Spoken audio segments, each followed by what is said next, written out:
Looking at the yeah, sorry about that. Looking at all the cards in your opponent's hand, then you have the option to move the turn marker up by 4, and then they go down by 4 at the end of the opponent's turn. You look at their hand, and then you say, okay, we'll go with the minimum here. It's turn 1. You play 4 times faster. Okay, let me see your hand. As if looking at your opponent's hand wasn't nice. Um, okay, let's see. You've got a turn 0, a turn 1, a turn 4. Let's see. Is that any threat to me? No, it's not. I'm going to increase the turn marker by 4. Then I'm going to deploy my Deidre. Or I can say I can play my Deidre, my Kakashi, my Itachi. You know, the possibilities are just endless with 4 times faster. If you didn't like 800 gates, there's your 4 times faster. I have already seen a deck that used 800 gates efficiently, and it actually did pretty good.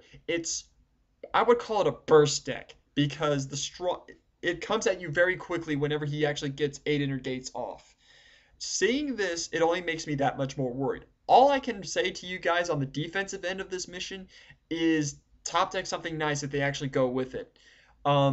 Granted, unless they play 4 times faster and they look at it, it'll be a tough decision whether they actually look at your hand and they actually have a turn and you actually have a turn 5 in there that could possibly counter their turn 4, 5, or potential 6. I can't go wrong. I can't really say no to 4 times faster. That's a great mission. I'm kind of surprised that isn't a rare. Uh, and then the super rare, Fellow in Loneliness. A lot of missions coming out nowadays that revolve around the number of ninjas in a team. Can you imagine how annoying this would be if you actually see cards like Left Alone, uh, what was the other one? Apology, and then you've got Fellow in Loneliness out there. Just Fellow in Loneliness and Left Alone by themselves are really whoa out there. It's pretty scary when you think about it. Um, at the end of each turn, give 1 damage to every ninja in a team of 2 or less ninjas. Um, uh, I think Puppet Decks could smile at this if they wanted to. Um, NVS decks beware, and Bumrush getting decks beware. Uh, it's worth the super rare stats. Lightning Wind. This is really interesting, guys. I really can't find much to complain about this. Chub blockers go away. Um, oh, jeez. At the end of each turn, at the end of each turn, that means 6 times. This effect will go about. No, let's see. 1, 2, 1, 2, 1, 2. Yeah, it's 6 times. It'll go off 6 times. That forces you to try and get a turn 3. This just might halt deployments altogether. This really is. If somebody actually plays Fellow in Loneliness, that's really gonna force everybody to take a step back when they see that. Because then if you have say like 4 ninjas on the field, you're up a creek. Because one of your ninjas is gonna go. If not, your 2 teams of 2, which would really be a problem. This I can't.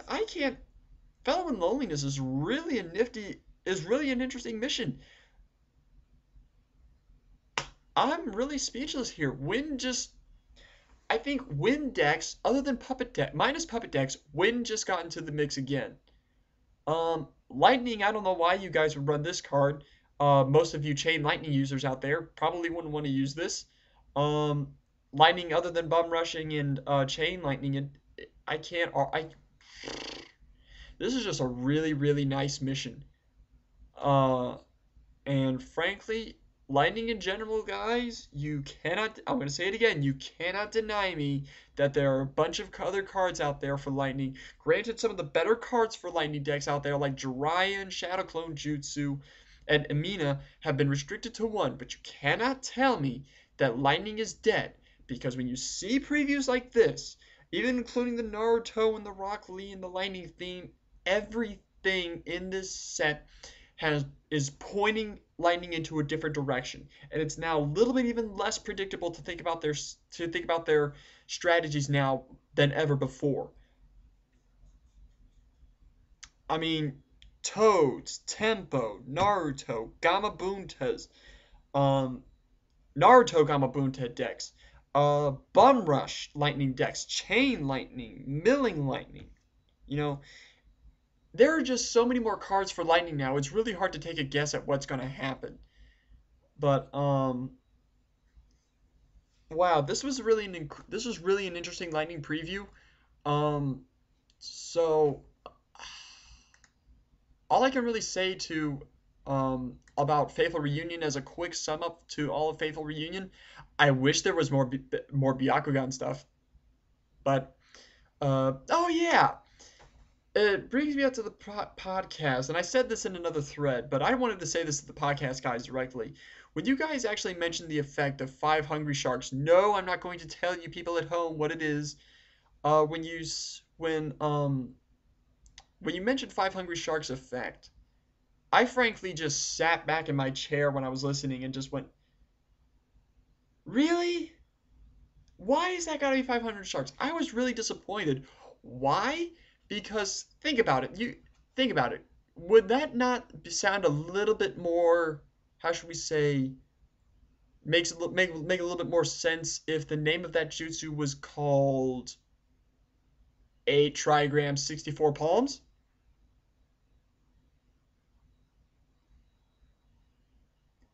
Damage the opponent and drain their chakra, which is pretty much what 64 palms was in the first place. But I digress. Coin flips should belong to Byakugan and Byakugan only. Ah, you're looking at a guy who really wants to see his Byakugan jutsus pull through and become top tier. Just as the same as I want to see a mitotic regeneration that actually does something. Quick prediction though. When I heard the Tsunade in the next set, that really gave me some hope for Tsunade. And frankly, the Tsunade that I had in mind, my dream Tsunade. Consider this in my insert for the creative card without having to post up a thread. A Tsunade, whenever it uses mitotic regeneration, the stupid super rare Dream of Legacy mitotic regeneration. Every time she uses mitotic regeneration, she gets a growth coin. You can give this ninja a growth coin. Thus, you get mitotic regeneration back into your hand. You give her the growth coin, and it's limited to once per turn. So, boom, there you go. I can pretty much say that should be at least a rare. I'm not going to go as far as to say it's a super rare, but come on, guys, you gotta back me up on this one. Would you not want to promote a Tsunade that every time it uses mitotic regeneration, that crappy super, every time she uses it, she gets a growth coin, and at least and Wynn's got enough cards out there that can actually provide some kind of negation and protect her from other things, you know. Or at least a different mitotic regeneration, not like that other super that they tried to make up for in I think it was Battle of Destiny. I think that tried to bring it out. Nothing like that. Give me a Tsunade mitotic regeneration that is actually good.